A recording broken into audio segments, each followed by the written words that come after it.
much, Sheila. Well, that's the message. I've just got the message saying the meeting is being recorded. So hopefully nobody's going to object to that, so that we can have it ready and available for other people to see who couldn't make it tonight. Sheila has basically covered everything I was going to say, I think. I think just to reiterate the point that if you have a question, then pop it in the chat and then we will get it back to the panel at the end, the speaker panel, at the end after they've all spoken. We'll deal with your questions at that point. Or any comments you want to make, of course, you can put in the chat as well. So there's nothing more for me to say. Oh yes, one other thing. We got Seaford Environmental Alliance as part of the alliance that's put this event together. And I think Gemma and Simon, you're from Seaford. Yes, I can see that on your name label. You might want to say something later on. If you do, please let us know and we'll come in after Noel has spoken. If you want to talk about the situation in Seaford in particular, that would be useful, I think. Okay, well, let's hand over to Frank Kelly then. His details about Frank was on the leaflet, so I'm not going to read out his biography. But I know that Frank's been doing work for the DFT and for the London Mayor, as well as his position within Imperial College London. So let me hand over to Frank and to start his presentation. Thank you, Kevin. Let me just share my screen with everyone.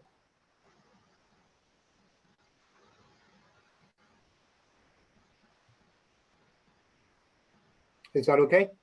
Yep, that's working. Brilliant. So good evening, everyone. Thanks for taking the time out in this beautiful summer evening to come and listen about this topic of air pollution and public health. I'm going to briefly review the situation to set the background so we're all on the same level as it were going forward. So the first thing I want to do is set you a scenario and see how this falls with you. We wouldn't accept in society to have to drink dirty water. We wouldn't accept to have to eat contaminated food. So why should we have to accept breathing dirty air? There's a clear difference here. They will all make us ill, they'll all make us sick, but it seems as if dirty air seems to be getting away with it at the moment. Now, in our towns and cities, pollution, air pollution, originates from a number of different sources, but one of the main sources is traffic, and in particularly, obviously, traffic exhaust. And in this respect, diesel exhaust tends to be a lot more contaminating than petrol exhaust. And what we're talking about is these tiny particles, which are often referred to as PM2.5, and this noxious gas, NOx, which is oxides of nitrogen, or the active bit, nitrogen dioxide, NO2. So these are the two pollutants which we worry about most coming from vehicle exhaust.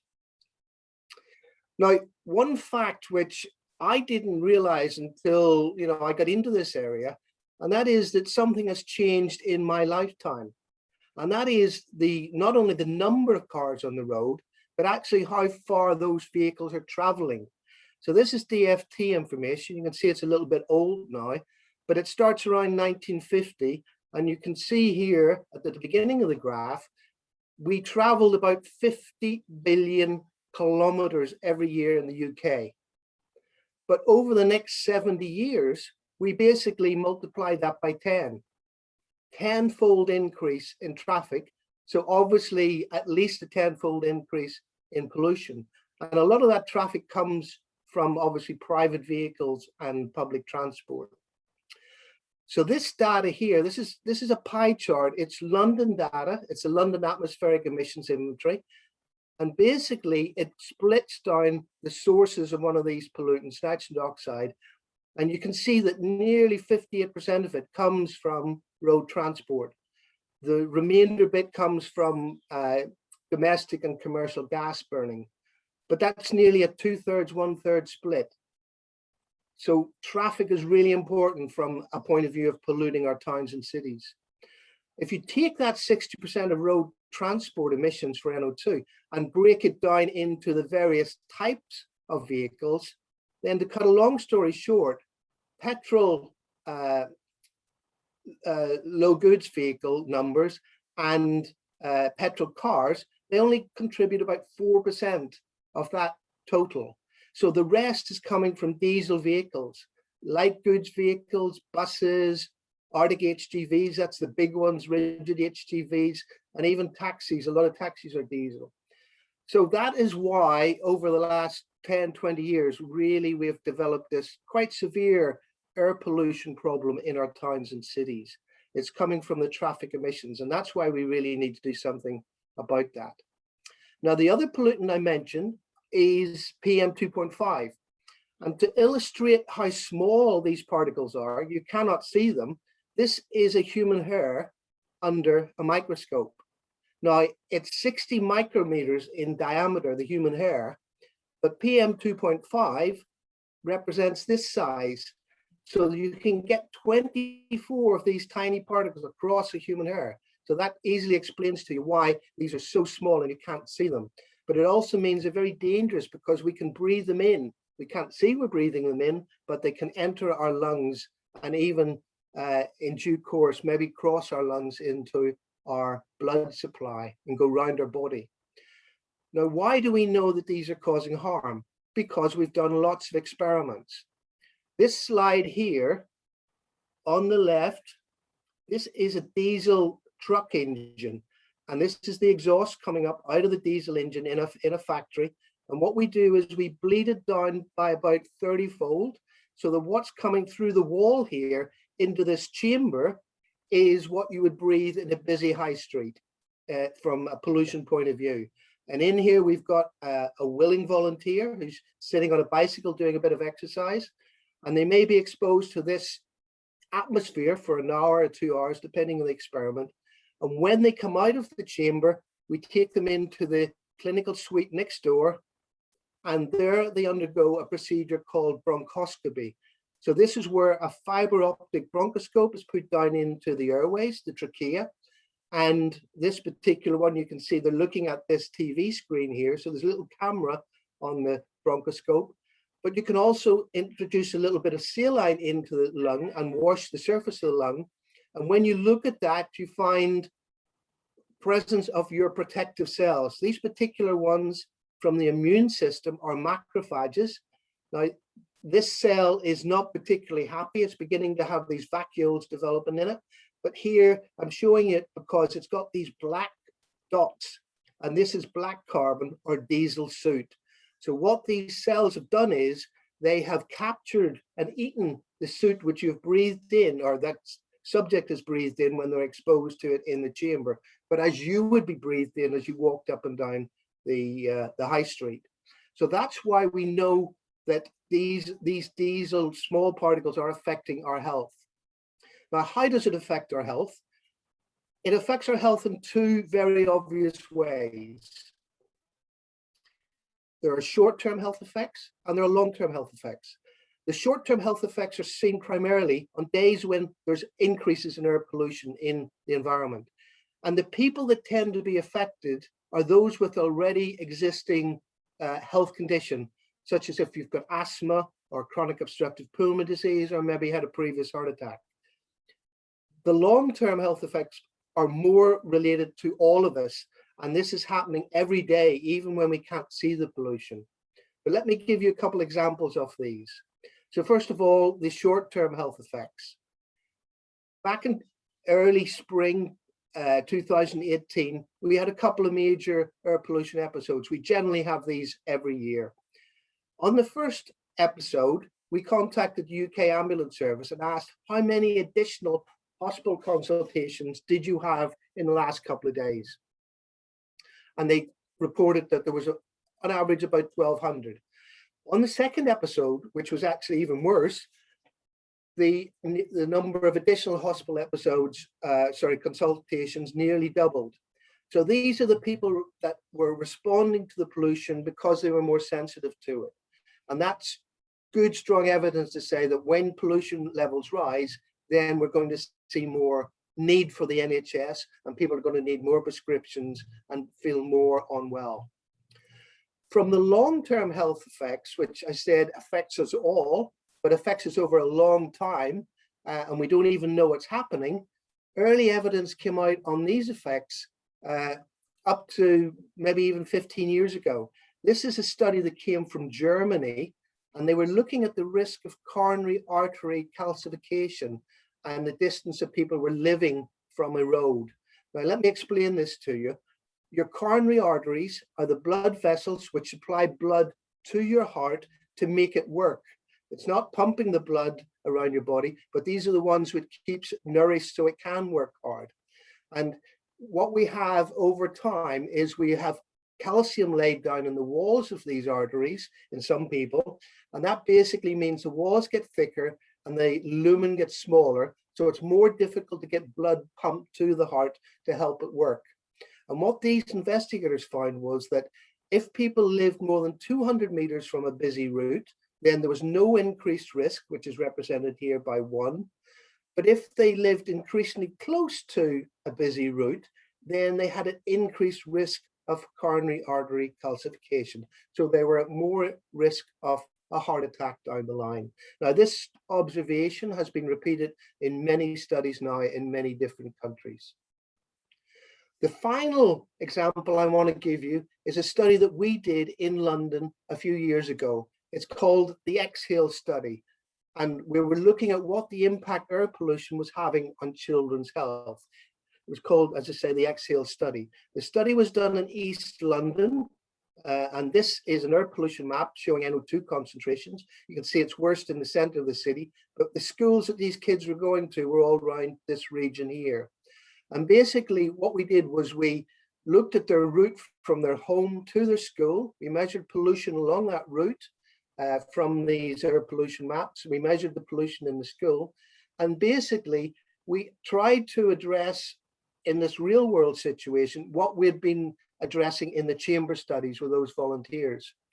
So first of all, we got some of the lung fluid from the kids with, not by putting a fiber optic bronchoscope down their trachea, but actually by carrying out a non-invasive procedure, which makes them cough up some of their lung fluid. It's called induced sputum. So here's some of the cells from those kids taken after they've walked along a busy route into school that morning. And I think you can see some familiarities with what I showed you earlier. Here is lots of black carbon, diesel soot, which has been eaten up by these cells to try and protect the lungs of the children. The other piece of evidence I want to show you is how their lung was growing. So we measure lung growth by with a spirometer, a piece of equipment, which we get them to blow into. And what we measure is a thing called forced vital capacity, or FVC. Now, across sort of non-polluted areas in London, the average lung capacity of a child of this age group, which is 9 to 11, is 1.9 litres. And what we're looking at here is all the children in the Exhale study and what their exposure was on an annual basis to NO2 at their home address. And the reason I've highlighted 40 here is because 40 is the air quality guideline for nitrogen dioxide. You shouldn't be exceeded to more than 40 micrograms per meter cube. So you can see actually the vast majority of children were living on roads where they were being exposed to excess NO2, and they were going along these roads to school, and some of their schools were close to these roads as well. So a lot of the kids here, probably about 80% of them, were being exposed to far too much nitrogen dioxide in their normal environment. And when we looked at their FVC, for a child with an annual exposure to 55 micrograms per meter cubed, i.e. 15 micrograms more than the standard, then they had 165 mil less of a lung volume than the kids who weren't being exposed to anything over 40. And this is getting close to being clinically relevant. It's an 8.7% decrease in lung size. And the really tragic thing about this observation, which has also been seen now in other places, is that you're born with a very small lung, a very immature lung, and as you go through childhood and adolescence, that lung grows and matures. But when you reach the age of about 18 or 19, then that process stops. Nothing happens for about the next 10 years. And then from about the age of 30 onwards, you start to lose lung volume. That's the aging process. So if these kids get to the age of 18 or 19 and they still have this lung deficit, then they're never going to catch that up. They can't have that growth brought back. And that is the tragedy of if our children are being exposed to these high levels of pollution in towns and cities across the UK. Now, my final slide is about a report. It's called Every Breath We Take, the Lifelong Impact of Air Pollution. And it was produced by two of the Royal Colleges a few years ago, back in 2016. So if you want to learn more about this subject, I would suggest that you download this report and have a look at it. We used to think that air pollution just affected our lungs, people with asthma or COPD. That is no longer the case. It really does impact across our lifespan. It affects the unborn child, it affects the child that's growing up, it affects the adult, and it affects the elderly through neurodegenerative challenges, cognition challenges as well, with Alzheimer's and dementia. So this is something which is not going to just have one effect on us. If we don't solve this problem, it will have continual effects across all our life courses. And that's why we really need to improve air quality in our towns and cities. So I'll finish there. Thank you very much for listening. Thanks, Frank. Could I just ask you one question? Because I know you've written something for The Guardian about it. Will electric cars sort the problem? Unfortunately not, Kevin, because even though we know traditionally the tailpipe was the biggest source of pollution from a diesel vehicle, as modern technology on the tailpipe has brought that more and more under control, so a new diesel vehicle is an awful lot better than one from 10 years ago, we now have focused in on the other sources of pollution from vehicles, and that unfortunately are many. So the tires break down obviously with tire wear, and they produce particles. The brakes, because of the abrasion process, produces particles, metal particles, and of course we get road wear as well, which produces particles. So in fact, from a modern vehicle, you're getting more pollution, not from the tailpipe anymore, but from these other sources. So if we make everything electric, we still will have a pollution problem, hotspots in many of our towns and cities, simply because of the volume of traffic. Thanks very much, Frank. We're going to move on now to Rachel, who's going to give us the local perspective, the district council, and I think Lewes Town as well. Rachel Sadler, who's the air quality officer, not the air pollution officer, for Lewes District Council. Rachel, over to you. Thank you. Okay. Right. Okay, can you see my screen? Can you see my screen? Not yet. You need to press share screen again, I think. Yeah.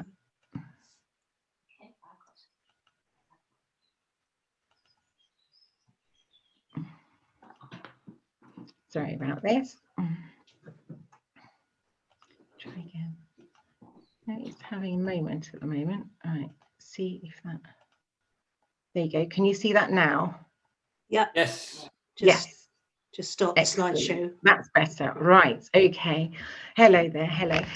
Yeah, Frank, thank you very much for that. That was very interesting. And I think I may have to flick through one or two of my slides that were rather similar, although not quite as professional as yours.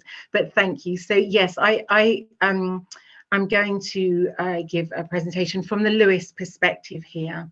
So obviously, stating the obvious, we want clean air. Unfortunately, that's not always possible. So what we need to do is ensure that we have as clean air as possible in our towns and cities and across the countryside. What you can see here is a very uninteresting table showing the national air quality objectives we have. In particular, we're looking at particles, as Frank stated, and also nitrogen dioxide. They are the main pollutants caused by traffic, which is the main cause of pollution in Lewes town. The World Health Organization and Public Health England have even considered air pollution a public health emergency. You can see the comments that I've made here, including those that Frank made earlier. Diesel cars themselves produce over 40% of the nitrogen dioxide coming from roads in cities. That's not just urban hubs such as London and Brighton, that is even Lewes and New Haven. Air pollution knows no boundary. So even if we in Lewes town are looking at mitigating against the impacts of poor air quality in the town, we're still going to be impacted on air pollution that's coming from other areas, from roads around the town, from other pollution episodes, and from neighbouring authorities. So we really do need to work together, both as communities and as local authorities and local transport authorities, as in our case, East and West Sussex, to mitigate against the poor air quality. Air quality is, we all remember the Saharan dust episode, the Icelandic volcanoes, and as Frank pointed out, we also occasionally have industrial pollution episodes from Europe, dependent on the wind conditions.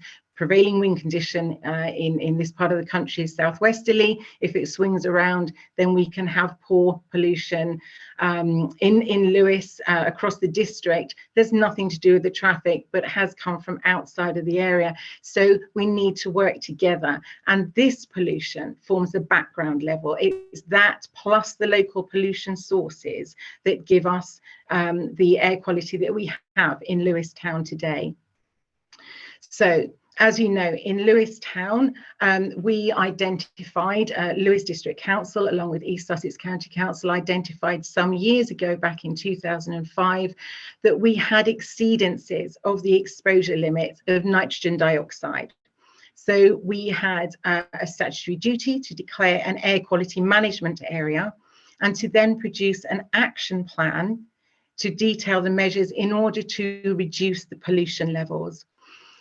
Unfortunately, for a number of reasons, it's not so easy to reduce the pollution levels, no matter how hard a local authority actually tries and a community works to do that. So we have produced one in 2009. We're now in the process of producing a new up-to-date air quality action plan. As Frank said, the main source of pollution, and this is the same case in Lewes town, is transport. However, there are other sources, domestic open fires and wood burning stoves. Although that's very sad to hear, because I think we all love an open fire, they do contribute towards pollution in built-up areas. So this is a map showing the air quality management area in Lewes town. As you can see, it encompasses Station Street, Fisher Street, which is a canyonite street there, Market Street, and the main part of the town here, including the very top of School Hill here. So this has remained the same for the last decade or so. And we're not looking currently at changing the boundaries of the air quality management area. The little green blobs are where we had diffusion tubes located at the time of the declaration of the air quality management area. And diffusion tubes are a form of monitoring for nitrogen dioxide, and they're what we call passive monitors. So they can't measure in real time. They can't tell you the peaks and the troughs, the highs and the lows, the good times of day to walk down a particular street or the bad times. And they just measure an average of the nitrogen dioxide in the vicinity And that helps us, along with our referenced monitors, which is our monitoring station, to measure the actual air quality in Lewes town. Now, currently we have a monitoring station that measures nitrogen dioxide in the Needlemakers car park. We have received funding to buy new analyzers, and we will shortly be moving the referenced monitoring station to another location just down the road in Little East Street. And we will be continuing to measure nitrogen dioxide, but also returning to measuring PM10, which are the coarse particles, and PM 2.5. The map that you can see in front of you is from the Sussex Air website, and this is the website from which you can gain air quality data across all of Sussex, all of the local authorities in East and West Sussex. And you can see here the little pink pinheads are the locations of our current diffusion tubes that we have in the area. As you can see, we've increased the monitoring in the area. I would recommend that you have a look at the Sussex Air website, because all of our air quality data is available to see on this website. And you can see that if you do go to the website and you hover above one particular diffusion tube, you can actually see the last 7 years average NO2 values. You can see here that at School Hill, unfortunately, we seem to have an average that generally is above the national objective of 40 micrograms average per annum. And this is why it's in the air quality management area, because we still need to work towards reducing this pollutant level.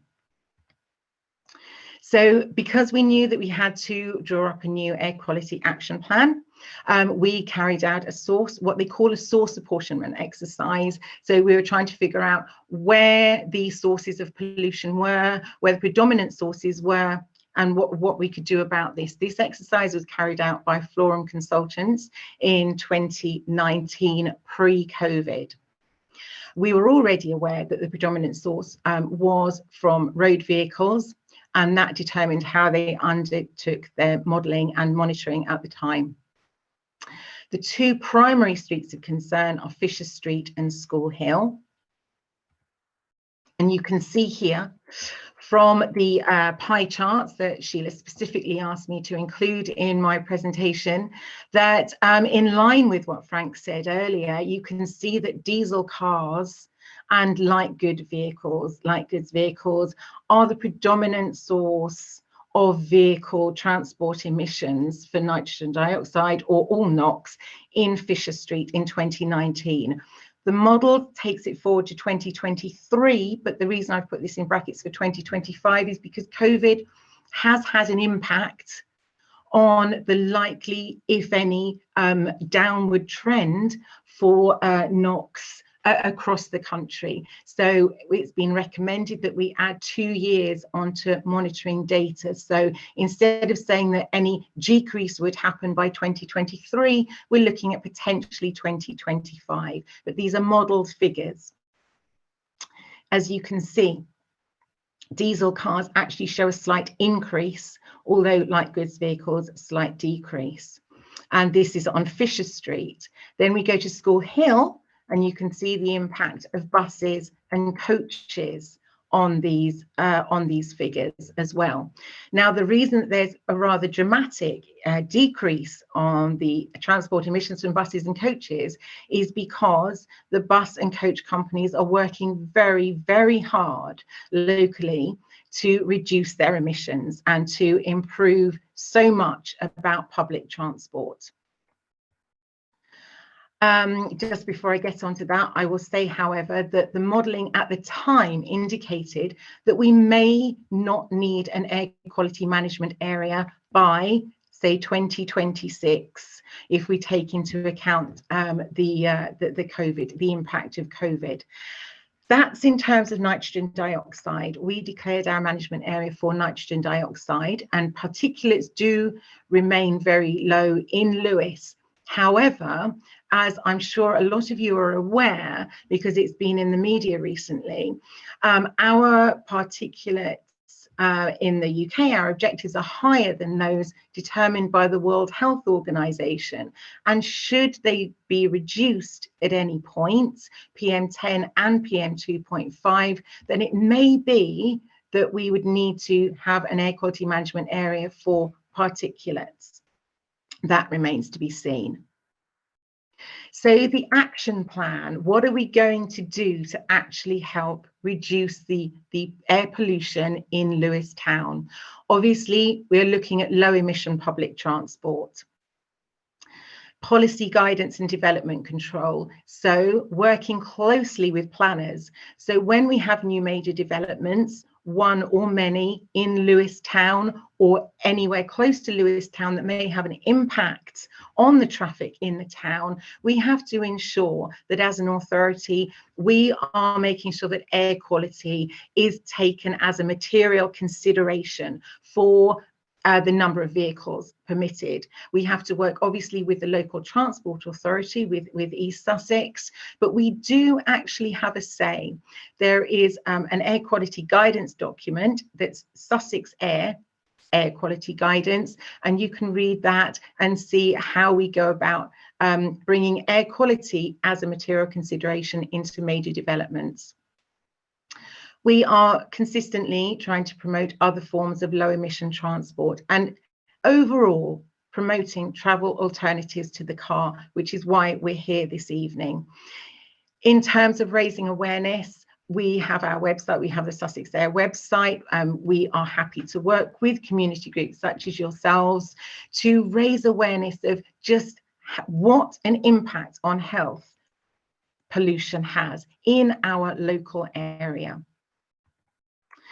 Now, I have unashamedly taken this slide from Martin Harris, Managing Director at Brighton and Hove Buses. He is working along with other bus companies, with Brighton and Hove City Council themselves, to really push for low emission and zero emission buses across East Sussex. And it's good for us because any benefit to Brighton will have a benefit, a knock-on benefit to Lewes Town and Lewes District. That includes obviously Seaford and New Haven as well. In fact, Brighton and Hove City Council have recently won a bid to retrofit the 28 and 29 bus service, all of the buses in this, and that's the bus service that goes from Brighton through Lewes to Tunbridge Wells. So that's going to have a very strong impact on the air quality in Lewes town itself. Overall, we need to work hard with the local transport authority, other stakeholders, lobby government, our MPs, to try and ensure that perhaps instead of building new roads, we can encourage bus and train travel, as well as active travel as much as possible. This is vitally important, because otherwise the work that we're trying to do to mitigate against the current levels will come to nothing if we keep increasing the number of vehicles on our roads.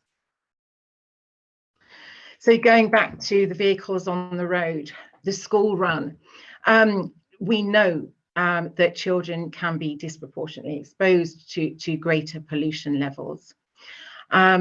We really need to push, as they have done in London, across London, to push for children's health, to work with local schools, secondary schools and primary schools, to ensure that children themselves are aware of the impact of air pollution, and potentially they could use the pester power to encourage their parents and carers to perhaps walk to school one day or park the car a little further away, little tiny steps like that to help improve the air quality around the schools and nurseries for our children. Further to Frank's slides earlier, having been to an air quality conference myself, there was a lovely gentleman, Dr. Mudway, who produced this slide of 2 eggs. So Frank was talking about the reduction in lung capacity. In visual terms, we're talking about the reduction size of an egg for your child's lungs if they are exposed to too much air pollution throughout their childhood. Finally, soft focus approaches that the council and local communities can work is to encourage active travel. As I've just said, park and stride, anti-idling initiatives around schools. It's hard work, it takes a lot of volunteers, we have to be persistent, but it does have an impact. It also works at raising awareness in the local community, whether or not people have children of their own. Tooting, this is Tooting High Street, raising awareness of local air quality initiatives, issues, and encouraging active travel by encouraging smoothie bikes, the use of smoothie bikes, which we found worked very well, and I had a lot of adults as well as children enjoying the smoothie bikes on that particular day. Living green walls. They look amazing. Again, there are a lot of them in London, but they do also help to capture some airborne particulate matter. These are small steps, small approaches, but together they have a cumulative impact. Cleaner construction.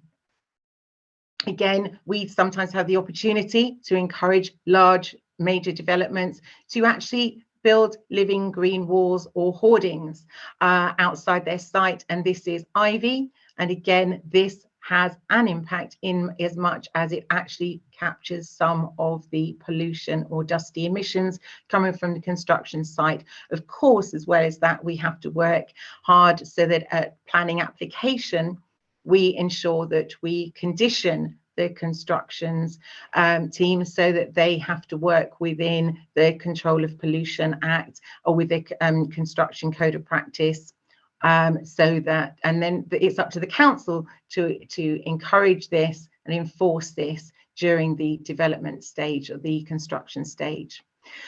The regulations for the solid fuel regulations came into force in May this year. So it means that the sale of wet wood and house coal will no longer be permitted.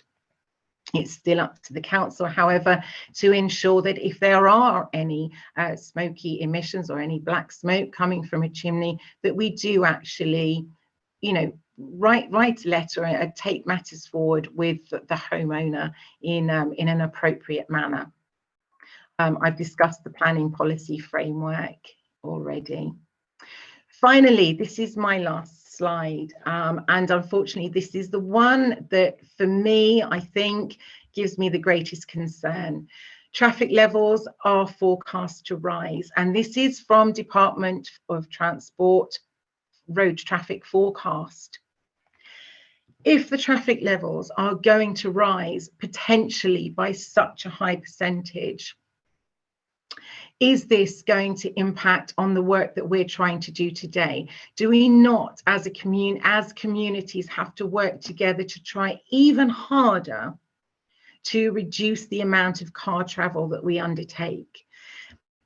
From my perspective, working in air quality across Lewes District and Eastbourne Borough, my concern is that we have still too much reliance on having our own cars and using them for so many on so many occasions effectively.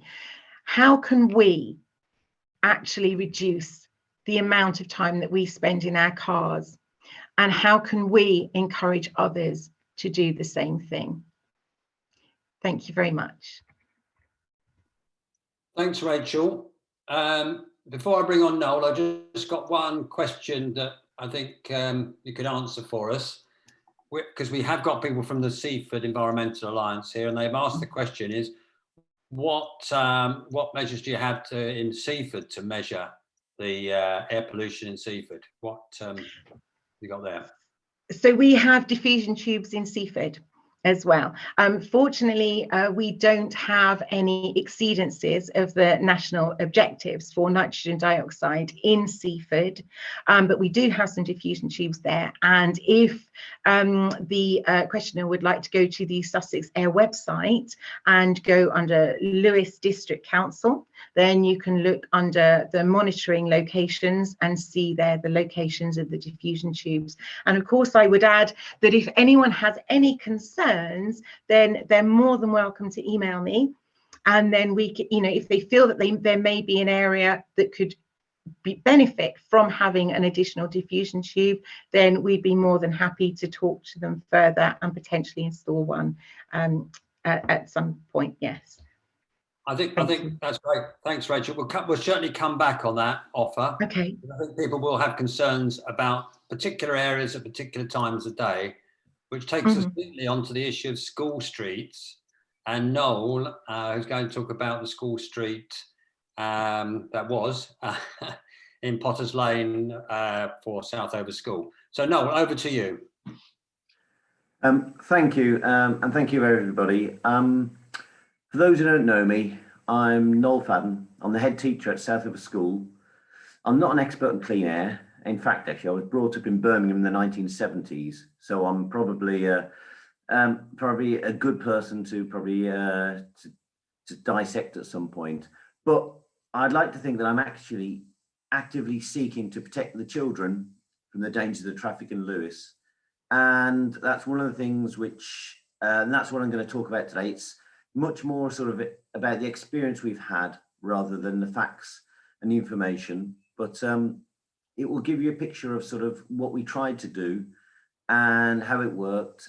And I've also got the benefit of a couple of a few students here who are part of the audience and will contribute afterwards about sort of their views on it. So school streets at Southover. The priority for all head teachers is to ensure the safety and well-being of the children at our school. It's for that reason that I've tried to stop traffic coming down Potters Lane for so long. You can see that the children coming down are often nudged out of the way by cars or vans as they sort of prioritise the fact that they're on the road. No, do you want to do your presentation, or are you going I'll do it afterwards, actually, because it would fit in better for when the children, when Okay. Lucian, Thanks. when Lucian and Casper are talking. The traffic coming down has to literally nudge its way through the children, and each morning I literally do breathe a sigh of relief at 9 o'clock as I close up the gate and realise that they're all in safely and no one's been hit. Also, it's the time when the idling engines, the pumping out that noxious fumes have stopped, and the children are in school away from the fact that these cars are queuing up, waiting to drop off, or queuing up, waiting to get out of the road. When I had a sniff of a chance to get a trial partial closure, I did everything I could to try and get it started about this time last year, actually. And it ended up starting, I think was it in Easter time of this year. So it took a long time. I think COVID obviously caused problems in that, but the chance to have some kind of partial closure was something that I jumped at. I wrote letters, did everything possible to see if we could make it happen. And if you don't know Potters Lane, then Potters Lane is a narrow road and it's the main entrance to the school, and it literally has no footpath. So the people are walking down a road on their way into school. So what was the effect of the closure? Well, it was a partial closure. It wasn't closed. Traffic was restricted. So during drop-off times and collection times, residents, visitors in the area, businesses, blue badge holders were allowed to come down, but actually the road partial closure had a dramatic change. More children cycled and scooted to school. In fact, we have to increase our bike and scooter storage because of this. And parents did resist the urge to drive to school, and they realised that lots of them could walk. I had a couple of sort of emails when announcing it saying things like, well, I'm going to be late every day. But actually, it wasn't the case. And while I had a couple of emails saying that, I had a deluge of support from the parents. Parents walking to school were less stressed because the children hadn't to be kept tucked in next to their legs, and the traffic wasn't swooping close by. On most days during school streets, we had no more than perhaps one vehicle passing in a day. A parent who used to drive down in his van arrived on the first day of the closure by scooter because he felt it was safer now and more fun. The parent care and support has been huge, as has the local community. The neighbours encouraged us to go for it, and the support from cycling groups also allowed us to have the impact we could. They provided evidence and helped support and get local backing from the people in the area. It was a trial for about 6 weeks, and then after the trial ended, a few parents and carers continued, quite a few did, continue to choose to walk rather than return to their old habits.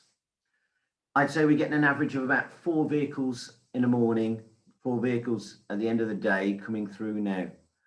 Parents, local businesses, much fewer than it had been previously, but people do return to the old ways rather than try and park and walk, or rather than sort of cut the time. They tend to, there are still some who will drive down. Cycles and scooters are still pretty popular, which is great. But one fear I do have is that 2 wheels, it's harder to dodge cars on 2 wheels than on foot. And there's been a greater level, I think, of independence for children coming down on their bikes and scooters. So, question I sort of kept asking is, what's next? I've been told that they've employed an urban planner to look at the whole situation and look at a longer term. That means that in the shorter term, it won't return. I continually send an email asking any more information, but they're looking currently at what might be a longer term solution. And the trials such as this were based on funding that came nationally down. So until that funding comes nationally down again, we can't look to trial this again. I was looking at the safety of the children, and that was about the cars coming down. But also, we're looking at that pollution there. And on Potter's Lane, you do see a mixture of families and cars intertwined on that road without a footpath. Cars would queue up at the gate. The driver jumping out, engine running, opens the door for the child, they get out, then the driver runs back round and gets back into the car. At times, the child runs across the front of the car just as they're about to go. But actually, those cars are queuing. There's cars behind. And we're talking about children here walking and children in pushchairs. Now, the data and the information Frank showed earlier on revealed the proximity to exhaust and pollution. You can't be much closer really than in a pushchair or walking along as a 5-10-year-old next to those exhausts. And that's the situation we were having. On cold and wet days, the problem seemed worse. More cars. When it's raining, more people drive, and the cloud cover. I've actually asked parents and delivery drivers to turn their engines off when they're outside the gate. They usually begrudgingly comply. But even on one occasion this year, a parent turned their engine off on first asking, but then after a couple more minutes sitting in the car, they put it back on to keep themselves warm. So it is a battle to try and keep the school and the children safe, but actually it's something that we did for a small window managed to do. I was at a local Lewes heads meeting and I was sort of telling them, showing off about the fact that we'd managed to close the road. The reaction from the other heads was, well, they wouldn't do that outside our school. It's too busy, which, listening earlier on to the presentations earlier on, means that actually there's probably a bigger problem there. Because if their roads are busier, then there's more pollution next to those children at school.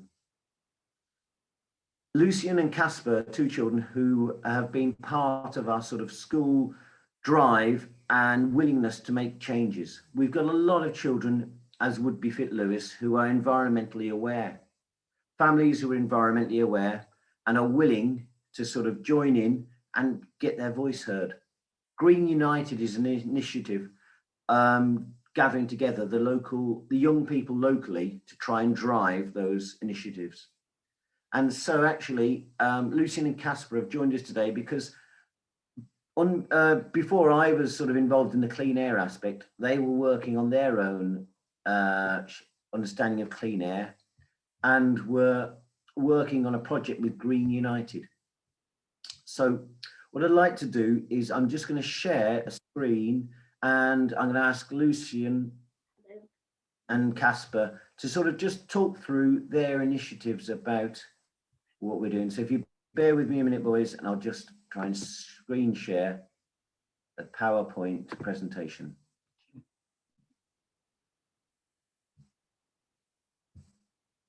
Okay. So we've got there. So Lucian and Casper, would you like to tell us a bit about sort of your sort of ideas and your work about what you're thinking of doing? Yeah, well, it's just how you said, it's about well-being, about being able to cycle and everything like that. Great. Well, just as we're sort of leading into it, I can just move my slide on there. There is Potter's Lane, and it's quite a good picture really to show you the cars, the people, the bikes, the push chairs, and that kind of congestion we're talking about, and the intertwining nature, Especially around, the travelling along. Go on, Lucian. yeah, especially how you can get cut off, or like you'll be like nudged to the sidewalk, which is small around the corners, especially. You can't get in, you have to wait, and I mean, they'll just stop, say bye to their children, or like talk to someone, and that with their engine on. And also, as you can see up the hill, there aren't any sidewalks for people to walk on, so they're just walking on the road. And for the little children and basically everybody, it's quite dangerous. So also, it's not just, I mean, this is focused on our road, but it's not just that. It is like, it can be like this everywhere. There's lots of small lanes like this around us, which are similar, but it's just worse for school area like this. Brilliant. So Lucian and Casper have sort of thought through, and we're talking about the fumes. So Lucian, do you want to talk a little bit about the sort of the idea you had with fumes? So basically, I mean, especially our class, which is in the corner of the building, gets a lot of sunlight, and it's already quite hard to work in the heat. But like, not only is it bad for like, yeah, like I said, the well-being and like the workspace for us, but it's also just like, it's not really, it's just not nice generally. it's not ideal. Yeah, to just have cars outside with their engines on, just talking to people, because we have to get like straight to work in the morning. We normally have this starter, and it's like it says, it's bad for people learning and the teachers also. So that's just like direct part, but like it's just like generally bad for it. Excellent. So they sort of tried to think through of what would be a sort of a better solution. Last one.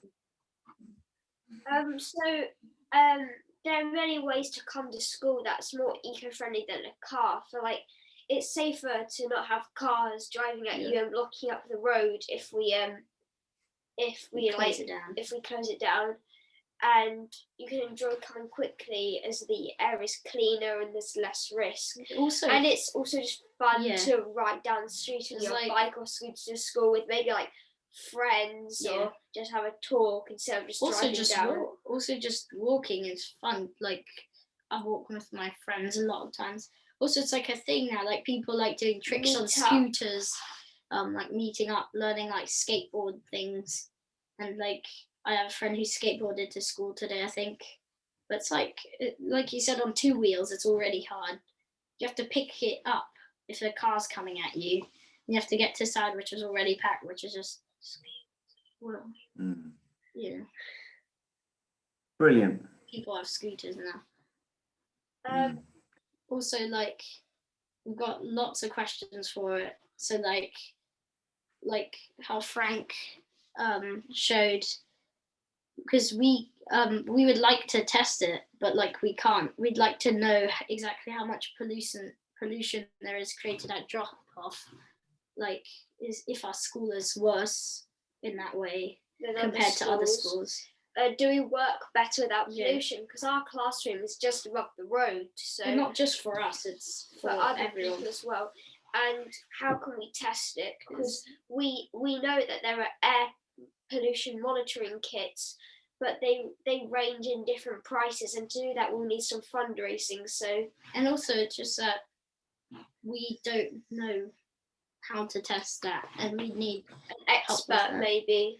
Yeah, because like ours isn't as complicated as all these different slides and comparisons. Because like, for instance, it really surprised me about the electric cars, different ways they can produce it, and I'd like to like find out more about that, but we just can't like test it. Fantastic. That's absolutely brilliant. Thank you, boys, for contributing that. And the key thing really is that myself, as a head teacher, I'm not an expert on it, but I have the drive to take the care and look after them. And Lucy and Casper there are not experts on it, but they've got the drive to try and make a difference. And part of the Green United, there was something called the Big Ask. And from that, they were asking almost for their expertise and for the equipment that would allow us to be able to garner that information that we've got on the streets in the centre of Lewes. And we've seen the facts and figures for central London. So certainly we've tried to do our bit to try and see if it will work around here. We've had some success, but knowing that the trial was going to stop, the trial wasn't going to carry on immediately afterwards, was a very sad day actually, because we'd worked hard to get it set up. I'd worked hard. They gave me less than 24 hours to see if I could get a team of volunteers that could run it at one point, and we did manage that. But actually, following on, they still felt it wasn't something that we could carry on at the moment. So let's hope that perhaps in a year's time we could move forward with that and be actually coming back here with a better plan. Really appreciate Casper and Lucian's contributions there, and showing that actually, you know, the future has got people who are willing to make a difference. And I know also that Adam is here, who's a parent from the school, and Isla is here also, who's a pupil at the school. And I don't know whether they've got anything that they would like to contribute at all in the discussion, or if it's just there to gain that, to be part of that supporting group. Adam or Isla?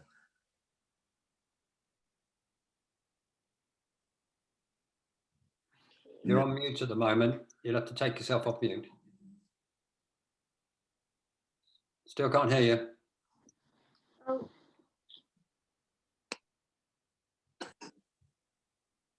Or press the space bar, that does the same thing.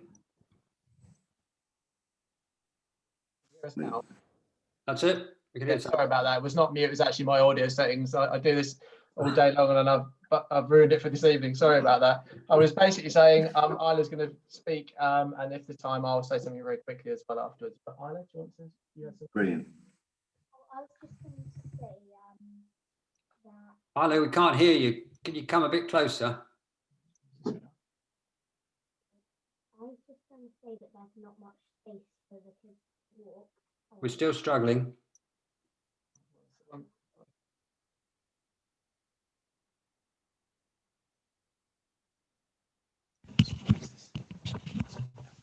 All right, gonna get the headset. Okay. You should hear it loud and clear now.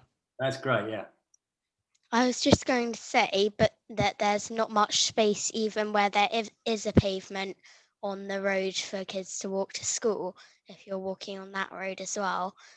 So, but both ways, when you're coming down, you can't really get to school very quickly if you're running late or something like that. comments and thoughts about cars in the town generally, didn't you? Yeah, and at some places in the town that there's lots of people, so that there should be bans at certain times, and yeah. That was your main point, wasn't it? Yeah. Yeah. I mean, I think I obviously echo what Isla says, but I mean, the only thing I'd add really as a parent is I think Lucy in the comments has made the point about, you know, for me, it's just all about carrots. There's just not enough. There's just not enough attempt to make the alternative safer and easier in terms of walking and cycling. I mean, no offence to the great work of local campaigners who are here. I suspect I'm sort of preaching to the converted, but I just think the problem is just the infrastructure in town is just not fit for purpose. You know, cycling, there's problems with the one-way system, with lack of contraflows, with lack of parking, you know, and just walking even, you know, around the corner from us where the roundabout is by the Swan pub, you know, it might have been fine in the 1970s, but it's now like a complete death trap for, you know, not just locals, but all the hikers and other people who come to the town. And you can just see on a Saturday or a Sunday in the middle of town, you know, all the leisure cyclists that come through town. It's one of the main, it's a good stopping place for people to come and spend their pound and have a coffee, and yet there's nowhere for them to park their bikes. You know, you see that's why you end up with bikes parked all over cliff. Anyway, so it's a long-winded way of saying, I think someone else said in the comments as well about East Sussex County Council and just how, you know, I think locally we just need to do a much better job of, I mean, no offence to Reg for the wonderful work she's doing, you know, I just think like clearly just need radical fundamental changes to our infrastructure to make the cycling and walking possible, because otherwise you end up with the same old arguments that Noel's been put by some more aggressive views. So yeah, that's really it. Just a plea really that we all come together, and I imagine all the people on this call are fairly like-minded by the fact that they're here, right? But to lobby for that infrastructure so we can actually do something. And I mean, just one last point is just that one last observation. Rachel mentioned the point about it being all transboundary, and the thing where we are, I mean, East Sussex, if you look on the WHO international database there, Eastbourne's actually in the top 10 towns in the UK for PM10, and I think it's 2.5 as well. And you know, that's partly because we're not that far from London, and also the Benelux countries where a lot of the pollution comes over from the Channel. So I think there's almost like because of where we live, there's almost like an added impetus to do something locally. We can't do anything about what goes on in the Benelux countries, but we can do something locally. So there's another thing to bear in mind why we need to act locally. Anyway, I'll be quiet now and let other people talk. Thanks very much. And I want to say that I see in the chat we've got from Lucy Harbour an offer of some air quality monitors the school could use. So that sounds great news for the school. I suspect that other schools might also want to pitch for those as well. But and on that basis, could I ask Gemma and Simon from Seaford, do you want to say anything about school streets in Seaford and how things are going there? Yeah, I think Becky's going to speak, aren't you, Becky? Hi. Hello. Hi, Becky. Hi. Yeah, we had hoped that we might have Christine Terry with us. Unfortunately, I don't think she was able to make it in the end, but she certainly felt that school streets have been a really good experience. That wasn't in Seaford, but that was in Harbour School in Newhaven. And similarly, like Noel, was very disappointed that the project couldn't continue. I'm not aware that I think we've got Cradle Hill represented here today, and I can't see because there's just too many people on the screen, but maybe is it Sarah from Cradle Hill? Maybe you want to say something, because I live near Cradle Hill, and I can, you know, that is a street that becomes very congested, and I know Cradle Hill are trying to do something to raise awareness of the problems of congestion, idling and pollution outside of schools. As C, we're obviously a very newly formed charity, and one of the things that we wanted to try and promote was an anti-idling campaign. really inspired by some of the work they're doing in London, the Engines Off Every Stop campaign, and there's some brilliant resources on their website. So we did reach out to all the schools locally with some ideas about, you know, that they could maybe communicate, such as, you know, telling people how much an idling car emits, the kind of toxic cocktail of fumes emitted and so on. And we gave them some ideas and sort of suggested that children could maybe take these ideas and produce their own materials and try and convince parents and carers not to idle. It's just such a, you know, it's not deemed to be an antisocial thing, but of course it is. You know, we know leaving dog's mess on the pavement is antisocial and people accept that. We know drink driving is antisocial and people accept that, but they don't accept idling cars at the moment is antisocial or harmful to others. So I know we wrote to all the schools in Seaford, and we had a positive response from Cradle Hill, which is really good. And I believe they're working on some artwork and resources for us. So I don't know if, I can't really see if Sarah's still here, but thanks Cradle Hill. And we hope to just maybe display those at our up and coming Eco Fair in August. And you know, we'll continue to try and engage with schools, because we think children, I think somebody said pest to power, but I think children are great influencers on the older generation.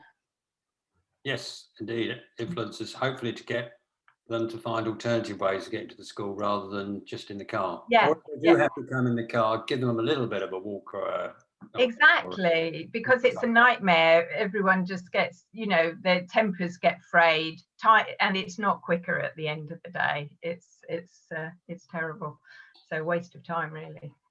Okay, thank you very much for that. And did anyone from Cradle Hill, I can't see Sarah, but if there is anybody here who wants to say something, I could bring you in. If not, I'm going to go back to some of the questions that have come up during the talk. And one of the issues, which is the one I raised, which was about, will life be better with electric vehicles, electric cars? And I noticed that there's been a bit in the chat about that. Somebody saying, well, surely we're going to have less emissions because you won't have the tailpipe emissions. And somebody else saying batteries are much heavier, and I suppose that means that the wear and tear on the tyres and the brakes, etc., is going to be more. I don't know, is that worth going back to that one, Frank? And just, I mean, I think you would also, it's about the number of vehicles, isn't it?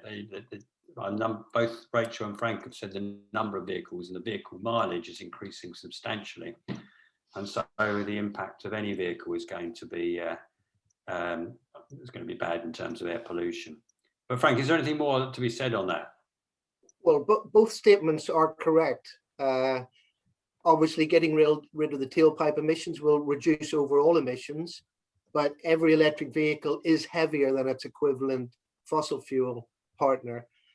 So at the moment, road wear and tire wear will be definitely worse. We hope regenerative braking will take away a lot of the brake emissions. But just as an example, given the projected growth in transport sector, we modeled through the LAEI in London, we modeled replacing every vehicle, every fossil fuel vehicle with an EV equivalent. And we still had an annual excess of PM pollution. And if I could just remind everyone that the air quality standards we have for PM, which came from Europe initially, and we're just leaving and maybe setting our own, they're just ridiculously high. So there is no doubt that all our towns and cities are going to be, if they bring in the new WHO figure, we're going to be having air quality management areas everywhere in our towns and cities for at least, I think, the next 8 to 10 years. And the other thing is NO2, which I pointed out was set at 40. It's highly likely that figure is going to come down as well, because we have lots of new health evidence around nitrogen dioxide. So even if we're meeting 40 at the moment in some areas, it's likely that they will go into exceedance as well in future air quality standards. It just depends how brave the government is in the Environment Bill. Can I just ask on diesels? I mean, obviously, they were fiddling the figures, weren't they, on diesel engines at one stage? Are there diesel engines cleaner, really genuinely cleaner now, or is there still a possibility that the figures are being fiddled? So Euro 6 B, I think it is at the moment, is the latest emission standard, and those the tailpipe emissions are really quite good because there's so much technology now on the exhaust system, and basically that's why you hear in the news that people are stealing the catalytic converters and all the rest of the stuff for the precious metals they have to use. My issue is that they require so much maintenance and control that I'm unsure that going forward these new vehicles will maintain how their level of cleanliness when they're 4 or 5 years old. So that is a big issue. The other issue is that a lot of the commercial vehicles require the addition of a thing called AdBlue, and it's been found that a lot of the fleet users, big users, are modifying their vehicles so that they actually aren't being given all the technological inputs that they require to keep them clean. So it's a system that can still be fiddled, unfortunately, and we're not really sure how much of it's going on. Okay, thank you very much for that. Coming back to the local stuff, really, I've got one on the question about walking buses. So that's where you get kids to walk to school in a big long line, isn't it, with somebody at the front and the back and the middle. There have been some of those, but somebody's saying, well, whatever happened to them, because we don't really see them much these days. I mean, Noel, are you able to tell us anything about walking buses? We tried to set one up probably 10 years ago, and it required parents who are willing to take other children to school on the walk down, and it wasn't particularly successful, I think, because of that. And so I don't think it necessarily took off as a way. It probably is something that would happen on a more sort of localized basis, i.e. neighbours saying, I'll take your child down. So we have tried it, and I think we look to try and do one from Kingston, actually, heading in that way. And we tried one from up on the edge of the Brighton Road, I think, but we tried it and it wasn't very successful. So I'm not sure. Now, I haven't heard much about them lately, so whether it's deemed they're sort of not working as well. But ad hoc walking, pairing up is probably what takes place and may well be more successful. Yeah. They're quite labour intensive. Okay, I'm going to move on to another question, which is about housing developments. And I can't remember, I think it was Rachel, you were talking about this. But basically, are the housing developments that are happening making people even more car dependent? And therefore, we're creating more of a problem with more cars, more car journeys, because we are allowing developments to take place where people are that far out of town that they have to drive in, or feel they have to drive in. And Old Malling Farm has been mentioned by somebody, I think. What's being done to make that development suitable for people to cycle in or walk in to the town? At least that one, there is a chance that you could cycle or walk into the town, although I think some of the others around Lewes are much less so. I don't know, is there anybody here who can talk about that? Emily, over to you.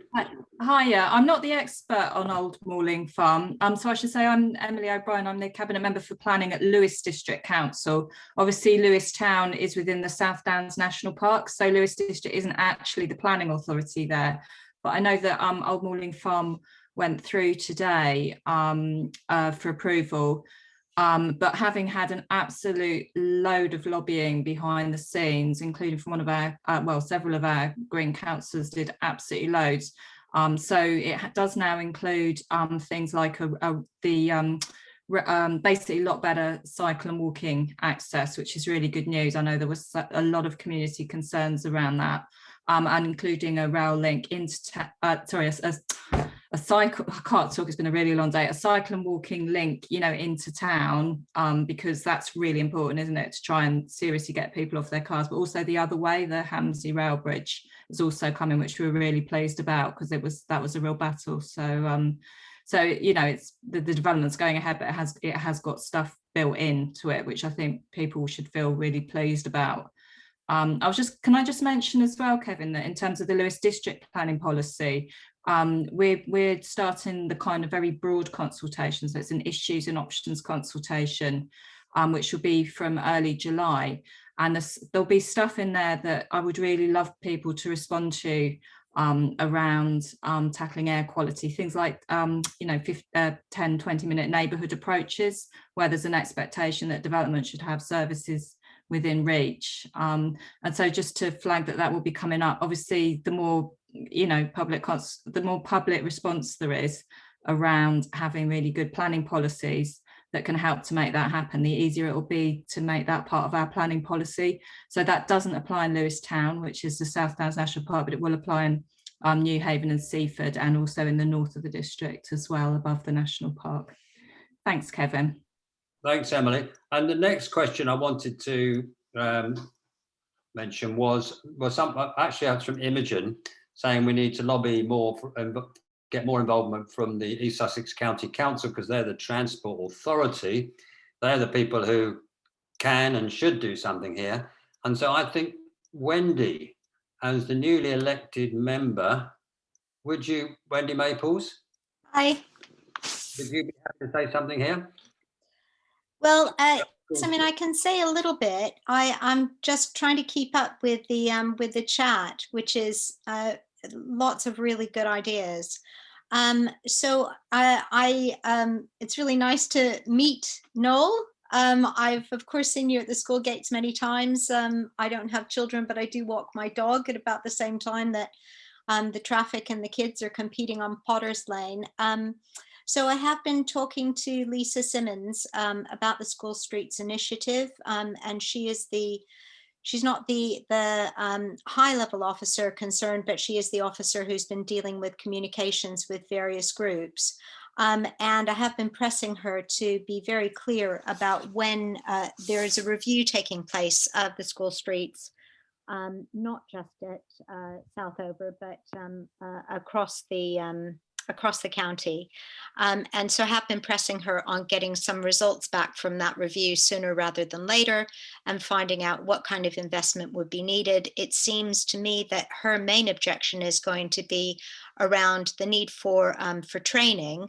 And I've already had a chat with Kevin about what that training might have entailed in the pilot scheme, and how much more there might be needed to be done if it was taken over by the county council. So Noel, I feel your pain, because it was such a lovely scheme. It seemed to be incredibly effective. I couldn't see any reason why it shouldn't have been extended as a pilot until such time as they did the review.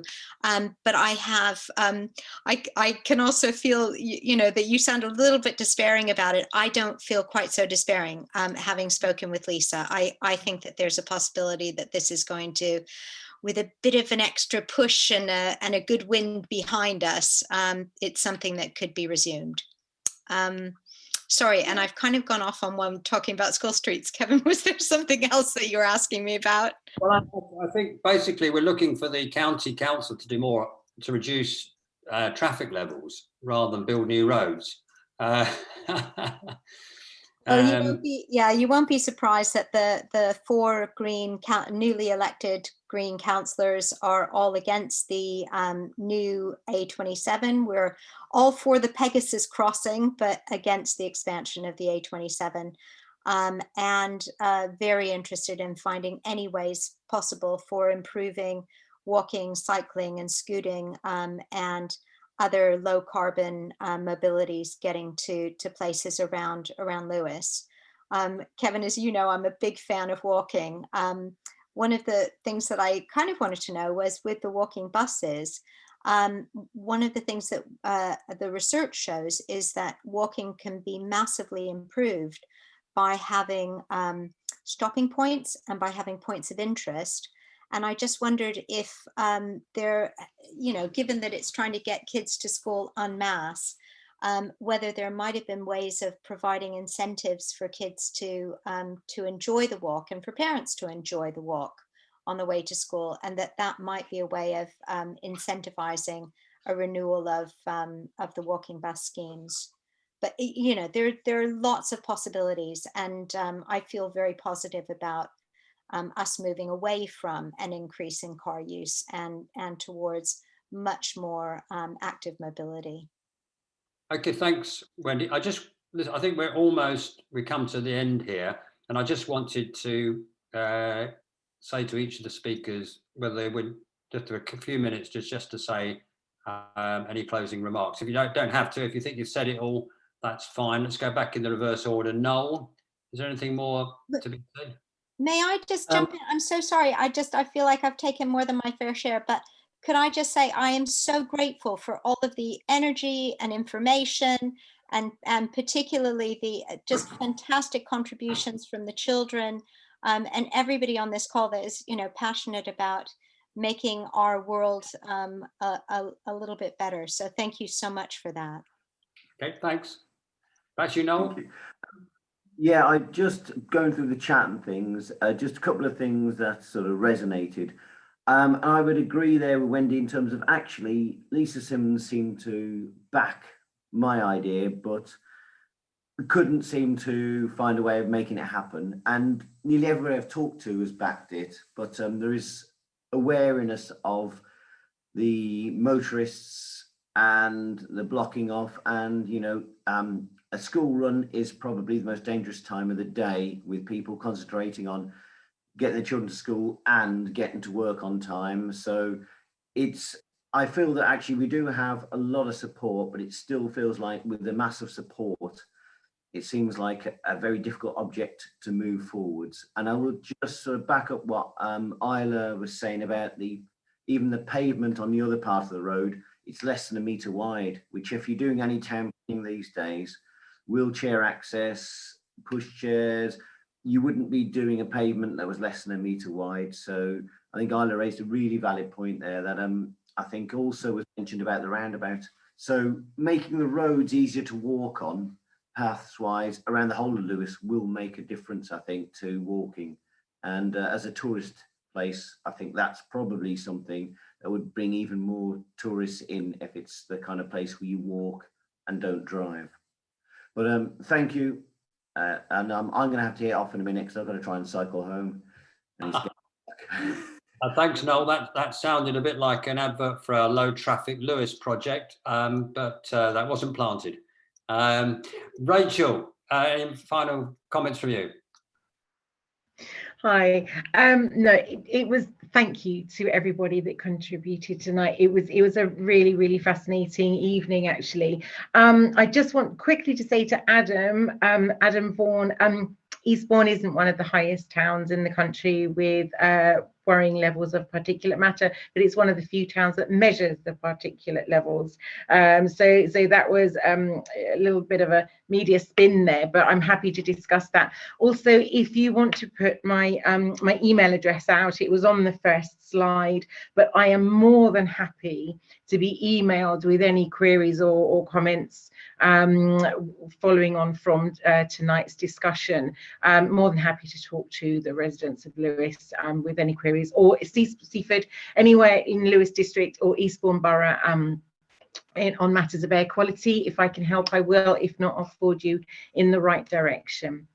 Rachel, I was just having more audio visual fails. It'd be great to hook up with you and connect offline afterwards. Yeah. Okay. Yeah.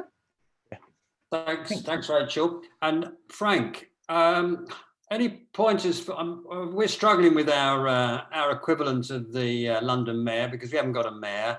We've got East Sussex County Council, who seem to be the most cautious and conservative council in the country when it comes to these sorts of issues. Is there anything we can pick from London and say, hey, why don't you do that? Well, there probably is, but let me start with just saying one of the questions in the chat was, would it be helpful to actually highlight the impacts of poor air quality on wildlife?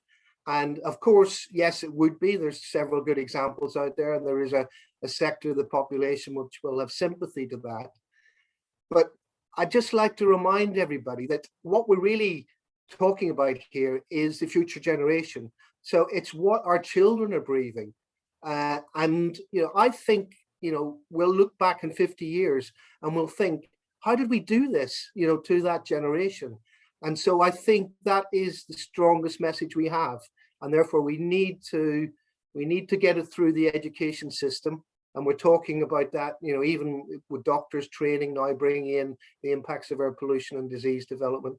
But we need to get it into all our schools. We need to get that level of understanding increased so we can take forward a behavioral change, which we need. And I fully support, you know, low traffic Lewes, because that's what we need in our towns and cities.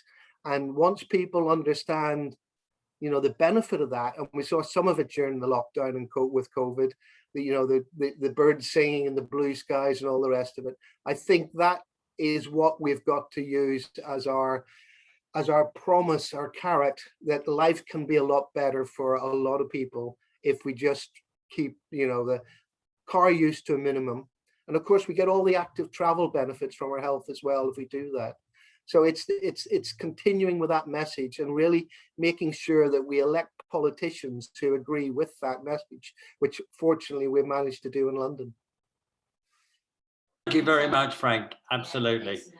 And that leads me on to Sheila, who's actually going to perhaps talk about low traffic Lewes a little bit, or perhaps about Mountfield Road, which is another school street that's possibly in the making.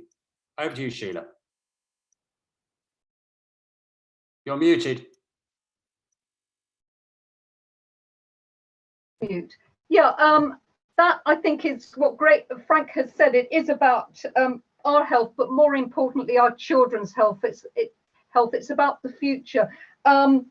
Clean Air Day this year, one of its main strap lines is, or campaigning messages, let's protect our children's health. So, you know, I think it's about everybody going forward. We're going to be working and supporting Priory School in Mountfield Road next week on Clean Air Day, Thursday the 17th. There's loads of good resources on Clean Air Day. It's about all of us working together. Somebody's put the website details in the chat.